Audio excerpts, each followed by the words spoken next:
me a lot in terms of knowledge, in terms of understanding. So it's quite a big deal for me to be standing here. I've sat there. I'd like to thank the Judge Business School, the dean, the faculty and students, and I'd especially like to thank Professor Rao for having me here.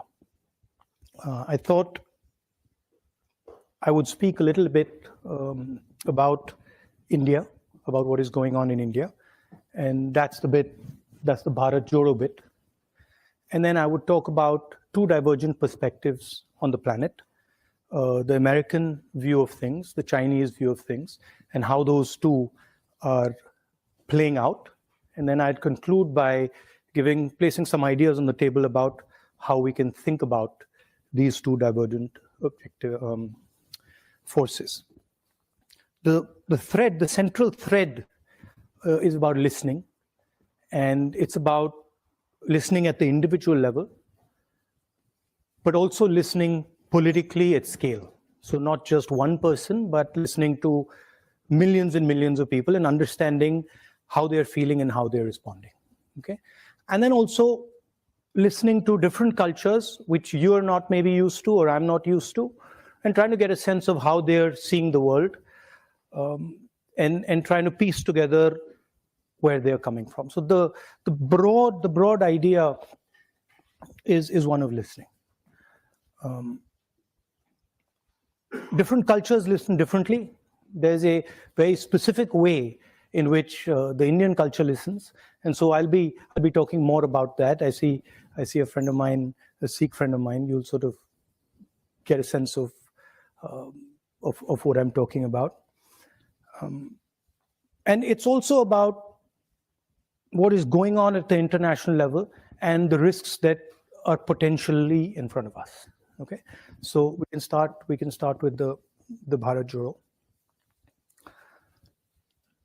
Everybody knows, and it's been in the news a lot, that Indian democracy is under pressure, is under attack, right?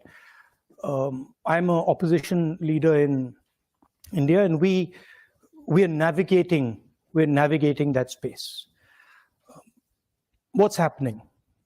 The institutional framework, which is required for a democracy, parliament, a free press, the judiciary, just the idea of mobilization, just the idea of moving around, these are all getting constrained. So we are facing an attack on the basic structure of Indian democracy.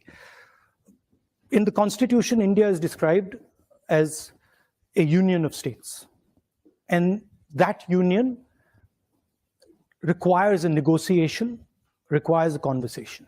So it's slightly different than other countries. You can think about it much more at the scale of Europe, right? Multiple different states, much bigger than Europe, requiring a conversation and a negotiation to actually move forward. And it's that negotiation that is actually coming under attack and under threat, right? Here you can see that picture. That picture is taken in front of Parliament House, and that's where a whole bunch of opposition members of Parliament were just standing there talking about certain issues, and we were just locked up and put in jail. And that's happened 3 or 4 times, right? And it's happened relatively violently. That's just an example. And you've also heard of the attack on minorities, the attack on the press. So you get a sense of what is going on. Now, the one way I like to think about it is that Indian democracy is a public good, okay? Because it is by far the biggest democracy. At least 50% of people who live in a democratic space live in India. And so preserving and defending Indian democracy is more than just about India. It's actually about defending the democratic structure and the democratic system on the planet, right? Can we do the next slide? So that's what I described: capture and control of media and the judiciary, surveillance and intimidation. I myself had Pegasus on my phone. Large number of politicians have Pegasus on my phone, on their phone. I've been called by intelligence officers who tell me, listen, please be careful what you're saying on the phone, because we are sort of recording this stuff. So this is a constant pressure that we feel. Cases on opposition. I've got number of criminal libel cases for things that, you know, should under no circumstances be criminal libel cases. But that's the story, right? And that's what we are trying to defend. What we found as the opposition was that it's very difficult to communicate with people when you have this type of an assault on the media, on the democratic architecture. Can you go to the next slide? And so we decided to go back into Indian history and Indian culture, and we decided to use a very powerful tool that has been used in Indian history called the Yatra. And that's Mahatma Gandhi doing a Yatra against the British, which actually broke the back of the British Empire. It's called the Dandi Yatra. My Indian friends here will know about it. And it was a Yatra that raised the issue of a salt tax. It was about 450 kilometers. The idea of a Yatra, it's not just a journey, right? It's a journey, it's a conversation, it's listening to people, but at its heart, it's the idea of annihilating yourself.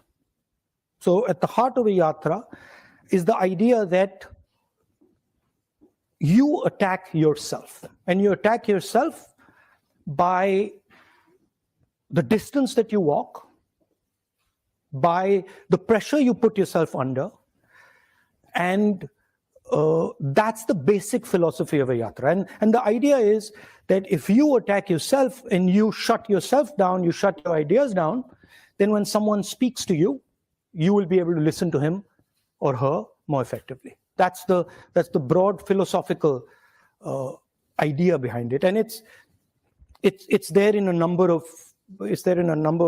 religious systems as well as an idea. The idea of attacking yourself, of annihilating yourself to understand, to observe, to listen.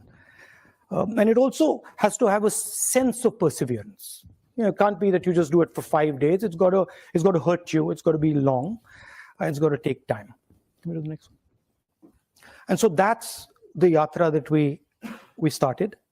It started from Kanyakumari in the south, and it went all the way to Srinagar. 5 months, well, actually 4.5 months of continuous walking, 4,000 kilometers, 14 states, 136 days, 9 languages, multiple religions. Next slide. And so we started on this. We decided, okay, we're going to do this. We got 125 core people, and we said, okay, we start to walk. And we had no idea, frankly, what we were getting ourselves into. Okay, because I'm a runner, so for me, I thought to myself, look, okay, we're walking 30 kilometers a day. I run 10 easily, so 30 can't be that difficult, right? A little bit of arrogance. So I was like, this is not going to be a big deal. And so we started. And immediately we realized what we had got ourselves into, okay? Because this was not actually about the distance at all, right? The distance was almost irrelevant. It was about the energy that was embedded in this thing, right? And the number of people, the scale of the thing, spiraled completely out of control. So it went, in our imagination, it was 120 people walking with, 3,000, 2,000 people coming sometimes. This became 50, 100,000 people. And when you get 50, 100,000 people next to you, it's not easy because you are just thrown around, right? And the forces are very, very big. To give you an idea, 6 people died, okay, walking this thing. Multiple people broke their legs, arms, and that was the type of energy that was released. What I did early on, I thought to myself, okay, so what is my responsibility in this? What do I have to do? And I came out with the concept, which was that when we're walking and there's this massive group of people and this pressure, I have to ensure that the space in front of me is safe, right? Whether it's a woman who comes, whether it's a young kid who comes, whether it's a handicapped person, whoever comes, that person's got to feel that I'm comfortable, and in this huge energetic system, I'm safe. That was my first idea. And the second idea was, which I told guys working with us, I said that, look, whoever comes into this space must feel that they've come home, right? They should not feel that this is a political rally. They should feel that they've come to see their, I mean, there were many of us, so they've come to see their brother, or they've come to see their sister, or they've come to see their mother, and they should feel very comfortable over there. And then when they leave, they should have a feeling that I just left home. So we try to make it a personal, emotional connect with people. That was just an idea, and that's the idea here of creating this listening space. Can we do the next one? And that's what the thing looks like, right? And that's, so you can see the space around me there, and there's others who are walking with me over there. There you can't really see it. And so there's massive pressure coming into that space, right? And these people are walking, and then we're inviting them into the space, and we're having these conversations, which interestingly, the moment we come up with the idea of making it a home, they stop being political discussions. So what was a political idea suddenly became a personal idea, right? And we started getting people who started talking to us about things that we never imagined that they would speak about, right? Just completely, as a politician, we're used to saying, okay, let's talk about employment, let's talk about, these type of things. And suddenly we were getting this emotional outburst of people telling us the most personal things. When you meet somebody, especially when you're a politician, the first thing you're trying to do is you're trying to tell them that you understand their situation, right? And even in business, that's the first thing you're trying to say. Look, I know what your problem is. I know how to solve your problem. That's the starting point. So when I began, that was my idea. Somebody had come to me, and I'm a farmer. Oh yeah, your problem is, with the seeds, and your problem is, the fact that you're not getting your insurance money, etc. These type of things. And very quickly that just stopped, because the number of people that we were dealing was just too much. And the pain, then what also started to happen was my knee started to give me trouble. I had an old injury in college which had gone away, and then suddenly that thing started up, right? So in my mind, I was like, okay, I got to make sure that this is under control. And frankly, there's not much I can say now. And I just got to listen to everybody. And so what slowly started to happen is that my desire to speak just started to die, right? One, because I couldn't speak to so many people, and two, because I was in pain, and I was just like, okay, I got to cruise through this thing, right? I'd get up in the morning. I mean, you can imagine it. You have knee pain, and you're like, okay, so how many kilometers do I got to go? 3,500. I mean, how do you even come to terms with that, right? You're like, my God, right? So this is, as I was dealing with this, I started to sort of go silent, right? And so I would speak to somebody. It would be as if I was like a dark lake. I'd just be sitting there and silently, and the person would be speaking to me. And slowly I started to feel many things that I could not feel before, right? So for example, a farmer would come, he'd grab my hand, and immediately when I grabbed his hand, I could tell the suffering that he's been through, the pain that he's been through, the difficulty he's been through. So you started to hear not just with your ears, you start to hear with your hands, you start to hear, listen with your eyes, you start to look, you're walking with somebody and you can see that he's struggling. So you start to get a sense of what this person is and where he's coming from. Very, very deep sense of that. I'll give you the most shocking example of this, and I said that these discussions started becoming very personal. So we're walking and suddenly these two, and how you can hear in an individual, right, the voice of millions of people. Right? That's what, as a politician, I think about. How do I take what you're saying and say, okay, how do I now take it from there to what a million ladies are saying, or million women are saying, or what you're feeling, how do I translate it to what a million or 500,000 women are saying? So I'm walking, and suddenly these two girls come, one of them grabs my hand on this side, and the other one grabs my hand on this side. And when they grab my hand, I feel something I've never felt before, right, in their hand. I'm like, this is strange. The way they're holding my hand, there's something strange in it, right? It's like, almost like a desperate way of holding my hand. So I look at the girl and I say, tell me, what's happened? How are you doing? And she looks at me and she says, well, my sister and me, that's the sister, were gang raped by 5 guys. So this is not a personal conversation that you have with somebody you've just met. So I'm like, look, let's call the cops, right? That's my first reaction. I'm like, that's a real problem. Let's call the cops. And they're like, no, please don't call the cops. You can't call the cops. So why can't I call the cops? And they're like, well, if you call the cops, we'll be shamed. And then the girl says, and I'll never be able to get married. So I'm saying, what do you want me to do? They're like, don't call the cops. So I was like, okay, so but then what do I do? If I don't call the cops, how do I help you? They're like, no, we just wanted our brother to know what has happened to us. And I said, yeah, you've told your brother what's happened to you, but now what do I do? And there's nothing you can do. And then they walked away, right? So now you extrapolate that and you can see thousands of women who have faced something like that. And you can see the pain that is there hidden. You can see the difficulty that they're dealing with. The other thing they said, the other thing I thought when they walked away, I was like, my God.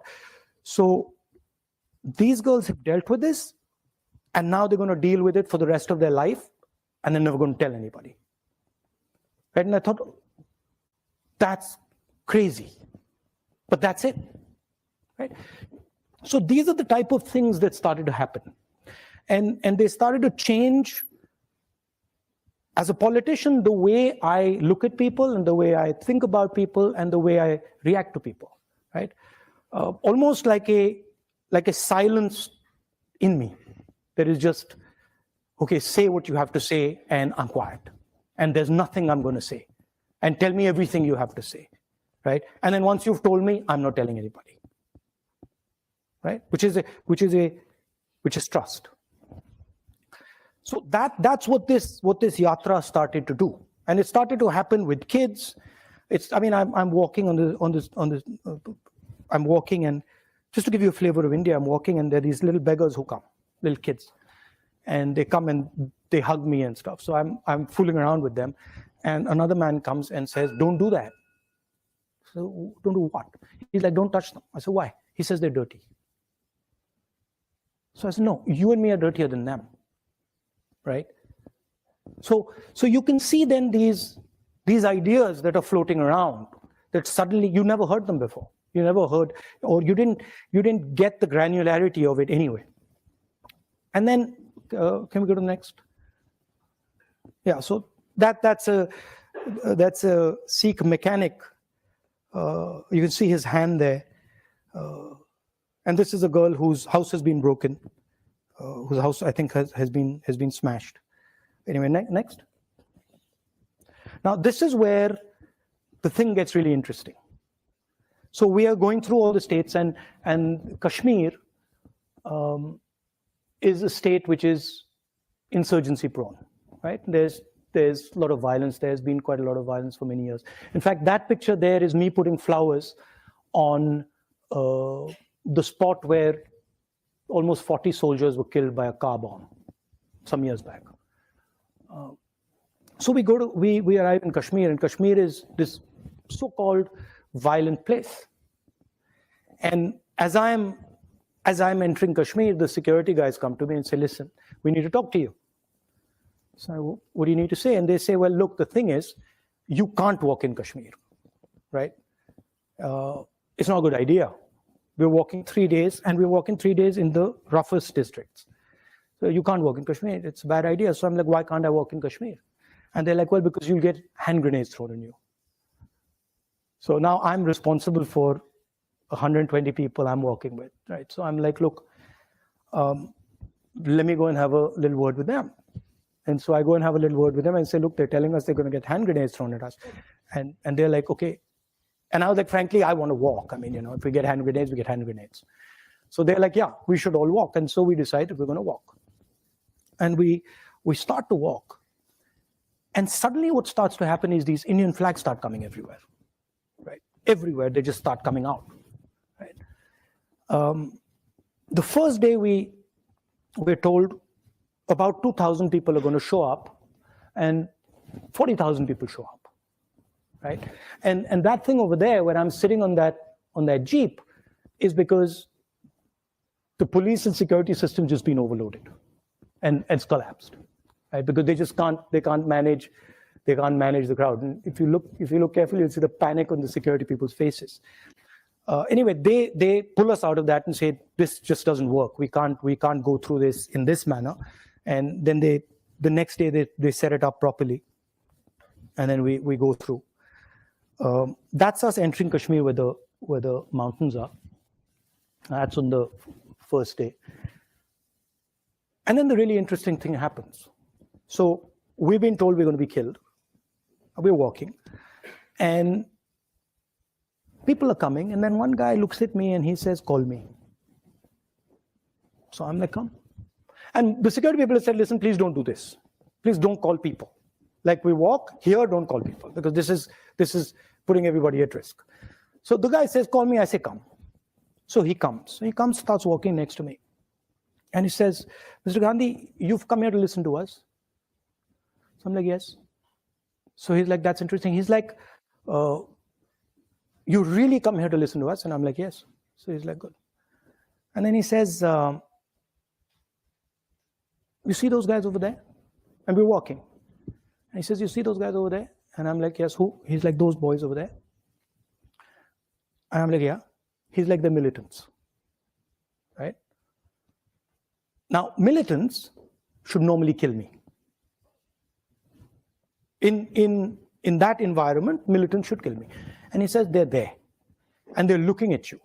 So I look at them, and they give me this sort of, I'm serious, they give me this sort of look. And I'm like, okay, I'm now in trouble, right? Because this guy's just told me this. They give me this look, and I give them this look back. And then we carry on, nothing happens, right? And why I'm telling you this is because they actually couldn't do anything. They actually didn't have the power to do anything, even if they wanted to. Because I had come into that environment listening. And I had come into that environment completely with no violence in me at all. And the vast number of people there were seeing that, right? So that to me was an indicator of the power of listening and nonviolence. Now, what did we hear in India? The main thing, we heard that, and this you don't hear in the media. In the media, you have a completely different discourse going on. You have Bollywood, you have cricket, you have all sorts of other stuff. What we heard in India is, the main thing we heard is unemployment. That India is simply not producing the jobs its youngsters need, period, the end. And that's everybody, all the young people, okay? So I want to leave you with that. Now, let's go to the next. So now, let's move to the two divergent ideas. there are many ideas, but the two that are big and the two that are powerful and playing out, the idea of the United States and the idea of China. And we know that the United States is the dominant superpower, global superpower, and it's had a record since the 1940s of enabling large amount of prosperity and growth. Okay, and it's done that in a democratic environment. It used to produce, and it used to produce in a democratic framework. And that's quite an important thing, in my view. The history of the United States, everybody knows. People went from Europe, people went from England because they were persecuted. So the idea of individual freedom is very, very deep in America. And the Americans, at least with their citizens, will protect that idea very firmly and very strongly. Right? And the other idea that's central to America is the idea of openness, the idea that anybody can come into America and anybody can dream the American dream. I was educated there, and I remember being surprised at how open it was. I'll give you an anecdote. My father had just died, and I had been killed, and I was in America in college, and I was a bit upset. So my guardian told me to come from Boston to Atlanta, and I remember 3 or 4 in the morning. I got up, took the cab to Logan Airport, and there was a Haitian taxi driver. And I started talking to him, and he said, you know, America's given me my life. America has given me everything I have. I had nothing in Haiti, and I came here, and they love me, and they treat me with respect. And I'm part of the American dream. And then I walked out to on the curb, and as I was walking out, I pulled my suitcase out, and there was a guy standing there, and he had these suitcases in front of him. So he said, which airline are you flying? And I was a bit suspicious. I was like, why is this stranger asking me which airline am I flying? And anyway, I hesitated, and I told him, and he said, oh, you can do curbside check-in. And I'm like, what's that? And he's like, well, you can just leave your bags here. Now, for me, this was just like a mind-blowing idea, right? Like, I leave my bags here? Okay. So I was like, no. He's like, no, you can leave your bags here. So I was like, okay, so who are you? And so he pulls out his airline ID. And I'm like, okay, that's interesting. And I leave the bags. And then I walk off, I remember asking myself, when are these guys going to check my ID? Right? I had a passport and my college ID. And when are they going to check my ID? And they didn't check my ID. They didn't check my ID right into the plane. This was pre-9/11. So maybe a lot of you guys don't remember this, haven't felt this. But I was like, what's going on, right?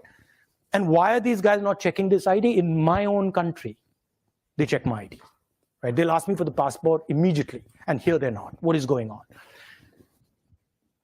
And I remember sitting on the plane saying, my God, this is an amazing place. I've come here a few months ago, and they've let me through the airport. They've not checked me, and they trust me. They believe in me, right?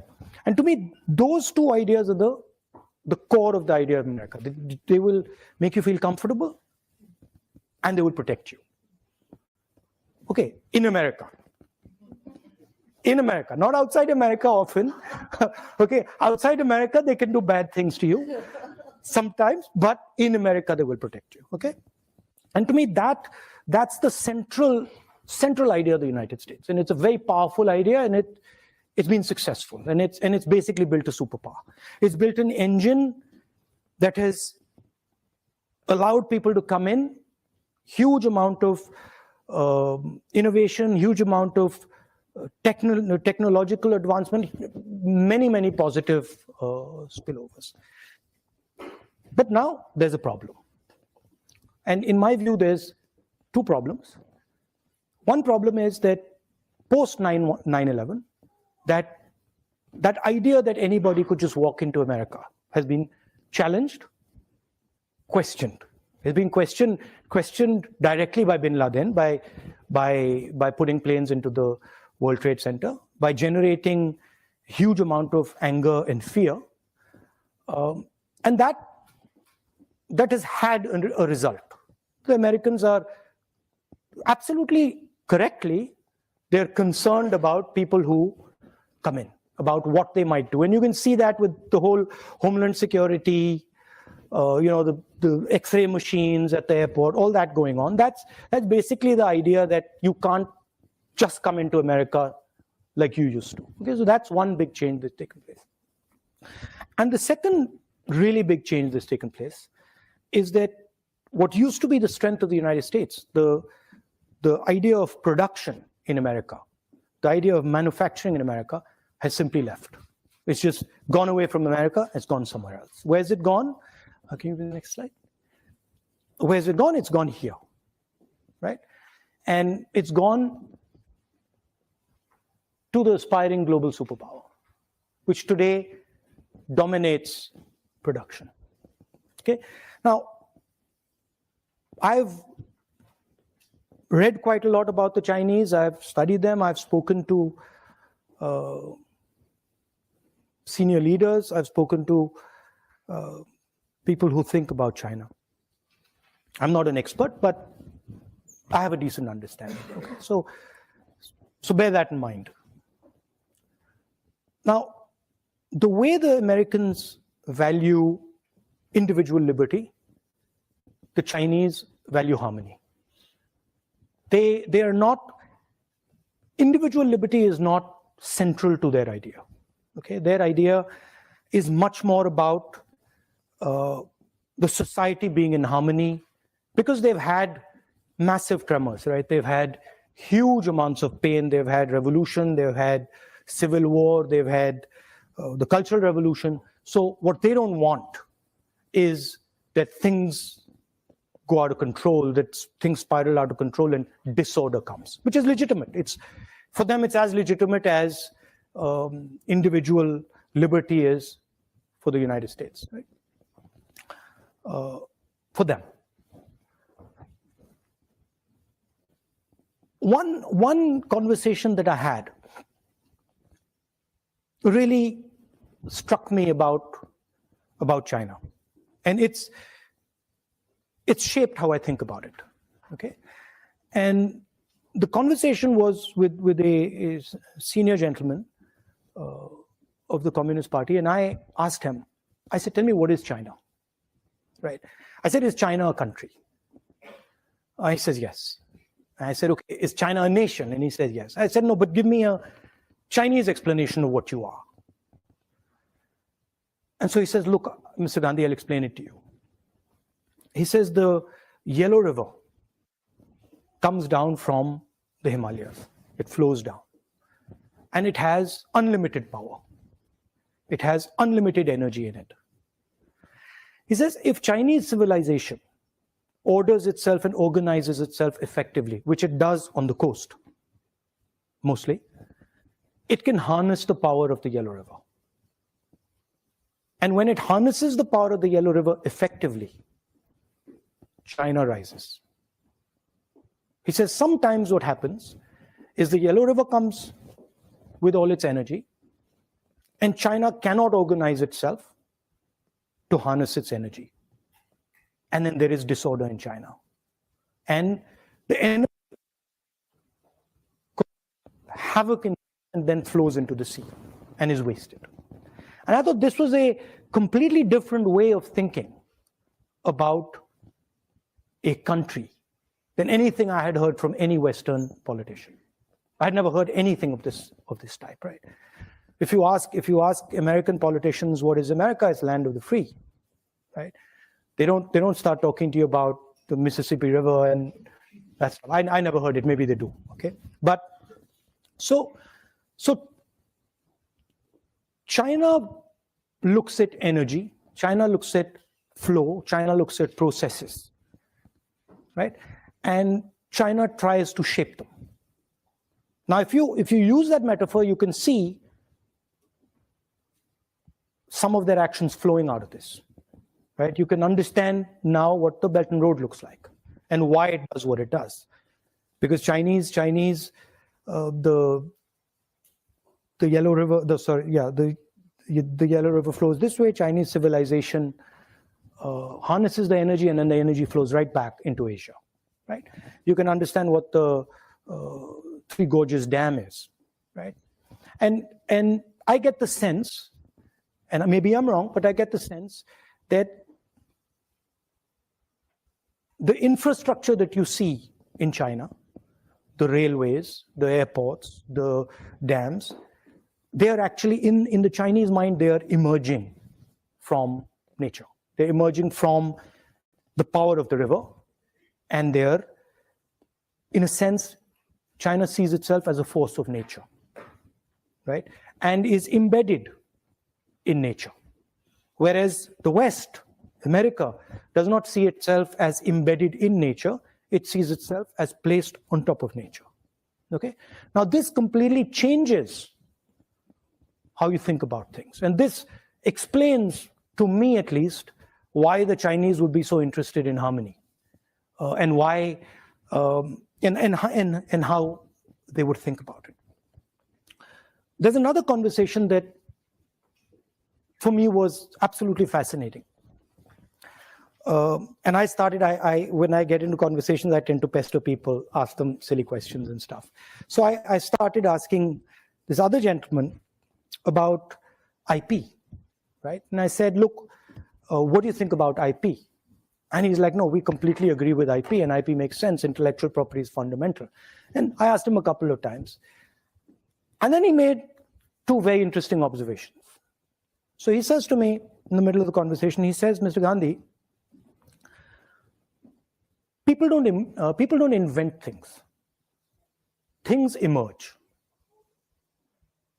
right? Completely different viewpoint. In the United States, Steve Jobs invents something.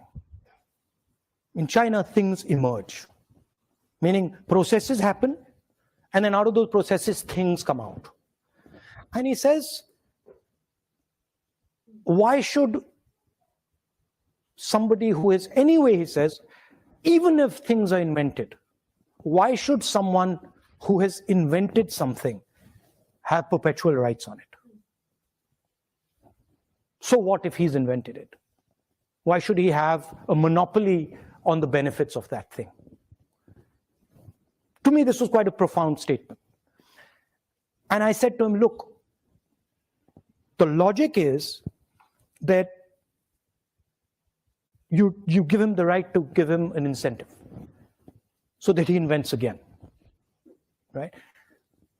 I said, how do you think about incentives? He says, oh, very simple. The person who runs fastest wins, right? We don't really care if he invented it.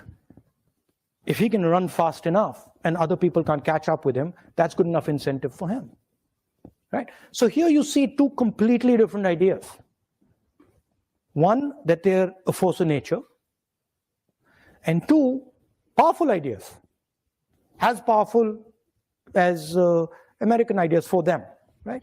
And two, that people are not actually inventing things, processes, energy, things are emerging from processes and energy. Okay, and this makes their worldview completely different. One last thing. The organizing principle of the United States, and something that you're very, very intimately associated with, is the corporation. Your lives will all be about corporation, or most of them will be about corporations and sales and marketing and elements of a corporation. And that's how America organizes itself. And I think embedded in this is the central innovation of the Chinese. Pre-collapse of the Soviet Union, there were two organizational systems on the planet, broadly. There was the American system, Western system with the corporation, and there was the Soviet system, and in those days, the Chinese system with the state. State did what the corporation does. And post the collapse of the Soviet Union, Can we go ahead? Is that no, I think they removed that quote. Post the collapse of the Soviet Union, the Chinese did something very innovative. And if you've heard the quote, you might have heard a quote by Deng Xiaoping saying that it doesn't matter the color of the cat as long as it can catch the mouse. Have you heard that quote? Yeah. So I think what he was saying in that quote was that actually we will organize ourselves using the cooperation, just like the West, right? But we will do one further thing. Inside the cooperation, we will embed the Communist Party. So it's a hybrid. It is exactly like the United States as far as the cooperation is concerned, and then it's got a magic trick in it, which is that inside the cooperation is what they call the instrument of the people, what we call the Communist Party of China, right? And this does something fundamental. What it does is it allows the Communist Party of China to have a full monopoly on information in the country, which the government of the United States doesn't have, or the government of India doesn't have, or the government of most other countries doesn't have, because there's a separation between the state and the corporation. And this gives them a huge advantage in artificial intelligence. It gives them a huge advantage in all sorts of, in cyber warfare, et cetera, et cetera. I'm just placing that on the table. So those are the two broad ideas. One is the maritime idea. The other is projecting right through Asia, the Belt and Road. And the contest is basically, is the planet going to be terrestrial? Is it going to remain maritime? What's going to be the balance? And China sees itself as dominating the terrestrial space and contesting the maritime space. That's how it's playing out. Now, to the conclusion. So a couple of things are very clear. The first thing is that there's a huge communication gap between what people are saying and what the media and vested interests are saying. It's just completely divergent, right? And that's a huge problem, because at least in our country, and I'm sure in the West, there's a disconnect between what people are actually feeling and what the media is saying they're feeling. Okay, that's a problem. Second thing, everybody knows that huge amount of inequality is being created, at least in the Western world and in India. A huge, massive concentration of wealth, massive concentration of income, in India, unemployment. So the worst thing that can happen is these two ideas collide with each other, right? Because then everybody's in trouble. And that's something that is not in anybody's interest, right? These ideas have their place. They're not going away anytime soon. But if they collide, it's a huge catastrophe. Can we have the next slide? So there are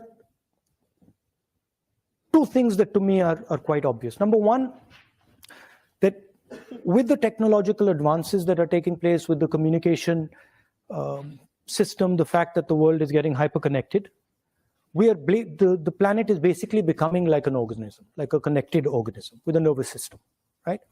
And that means things will move very, very fast. I mean, I don't want to use a bad analogy, but cyanide kills you in seconds because it uses your nervous system, right? And it kills you with almost no energy. It requires very little energy to completely wipe you out. So that's the space we're heading, where things will move very, very quickly and they will infect everything very fast, right? So the first thing we have to think about is the need for a global immune system that listens very fast to escalation that is uncontrolled. And Ukraine would be an example, right? We're sitting here, Ukraine just keeps escalating. Nobody actually knows where it's going to end. So those, in a hyperconnected world, that's a very dangerous thing. And you need institutions and you need thinking that says, okay, these are the type of things that we tamp down immediately. So that's one idea. And the second idea, which I think is fundamental and goes back to the point I raised about India being a public good and being the biggest democracy in the world, we simply cannot afford a planet that doesn't produce under democratic conditions. Okay, because if democracies do not start producing again, right, they will not survive. Because the tensions that will arise inside the democracy, the inequality that will arise, the anger that will arise will just collapse the democracy. So what is required is new thinking about how you start to produce in a democratic environment, which is completely different than production in a coercive environment. In a coercive environment, what you're basically doing is a factory, a production unit has a huge amount of socio-political energy inside it. And what you're doing is you're forcing it closed inside the structure. You can't do that in a democracy. So that conversation between labor and capital has to happen, has to be a negotiation, right? And I think that's where a lot of the thinking has to happen. How do we start to produce again in a democratic environment, and how do we manage the negotiation between the structures in the factory so that they can happen in a democratic structure? Otherwise, in my view, democracies are in trouble, in big trouble, right? And that the good news there is, of course, technology will help you, decentralization will help you, decentralization of power will help you. So I think things can be done now that couldn't have been done 10, 20, 30 years ago in terms of technology, in terms of decentralized manufacturing, in terms of the structures that you need for that negotiation. But I think that's where a lot of the conversation has to happen. And finally, for me as a politician, the idea of listening, observing, and doing it persistently, quietly is very powerful. And I think these ideas, divergent ideas, they need to also spend some time listening to each other. One mustn't say that, oh, this is wrong and that is right. Everybody has his own way of doing things. But I think one must give space to the other and say, okay, what is that other person doing? And that requires a little bit of the idea that I mentioned at the beginning, this idea of annihilating the self, right? I'm going to keep quiet. I'm going to curb my desires. I'm going to curb my imagination, and I'm going to listen to the person in front of me with compassion, with affection, and see what he's trying to say, and listen deeply to what he's trying to say. I think that would be very, very good for the planet. Thank you.